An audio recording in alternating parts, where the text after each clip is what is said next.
कोटी रुपये आम्ही संपूर्ण सॅलरीवर देतोय सगळ्या खात्यांना, 36 ते 38 खात्यांना. बर तुम्हाला आश्चर्य वाटेल, एकट्या शिक्षण खात्याच्या सॅलरीवर, बर का, बाकीचा खर्च नाही सांगत मी, 73,000 कोटी रुपये आउट ऑफ 2,73,000 इतके लागेल, म्हणजे कोटी रुपये आपण त्यांना देतोय.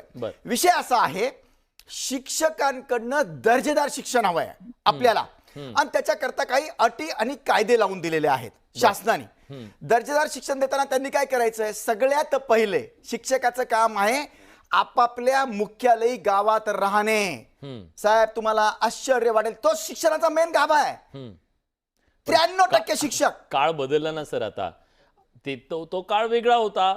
त्या काळामध्ये वाहनाची व्यवस्था नव्हत्या, शिक्षक राहत होते.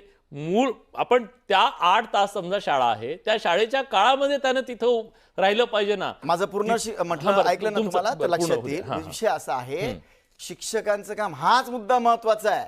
शिक्षकांचं काम नुसतं 10 ते 4 नाही यायचं, त्यांची एनर्जी शाबीत ठेवून शाळा संपल्यानंतर सुद्धा पूर्ण गावामध्ये शिक्षकांनी व्यसनाधीन कोणी होऊ नये याकडे लक्ष द्यायचं आहे. त्यांनी रात्री कीर्तन बरोबर करताना कुणाचे पाय थिरकतात, कोण चांगलं अभंग म्हणतं ते आहे. आणि जर असं नसेल तर मग दर महिन्याला हे सगळे शिक्षक मी त्याच गावात राहतो असं खोटं सर्टिफिकेट दर महिन्याला देतात आणि आपला पगार उचलतात.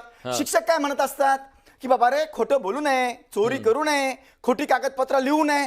93% शिक्षक राज्यातले खोटी कागदपत्र दर महिन्याला. सांगा ना मग, नाही मी संभाजीनगरवरनं येईल, मी नाशिकवरनं येईल, मी पुण्यावर नाही, अलाउड नाहीये घटनेला.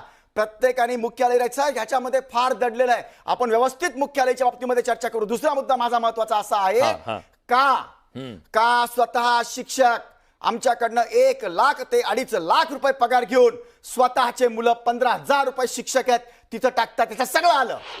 काय हिंमत नाहीये तुमचे स्वतःचे मुलं इथं टाकण्याची. त्याच्याकरता काय पाहिजे, झाडाचा तुम्ही जर म्हटलं की खोल्या नाहीये, सगळ्यात जास्त इन्फ्रास्ट्रक्चर शाळेचं महाराष्ट्र राज्याकडे किंवा देशामध्ये आहे. तिसरा महत्वाचा मुद्दा आहे, शिक्षक लोक. साहेब, मी 80% शिक्षकांच्या बाबतीत बोलतोय. 20% शिक्षक चांगले आहेत, वारे गुरुजी आहेत, त्यांना सलाम आहे माझा, असे आहेत शिक्षक. पण अर्धा ते 1% आहे. 20% शिक्षक जर सोडले, 80% शिक्षक साहेब काय करतात माहितीये, प्लॉटिंग करतात, बँकेचे एजंट आहेत, LIC चे एजंट आहेत, मटका जुगारचे पत्त्याचे अड्डे आहेत, बिअर बार यांच्या नातेवाईकाच्या नावाचे आहेत. इतकंच नाही, इन्शुरन्सचे कामं करतात, प्लॉटिंगचे कामं करतात, सावकारांचे कामं करतात. शिक्षक स्वतः करतात. मी जेव्हा पत्र दिली तेव्हा त्यांनी बंद केली बऱ्याच जणांनी. जर तुमचं शिक्षण काम आहे, आणि तुम्ही एक अजून सांगत होते सुरुवातीला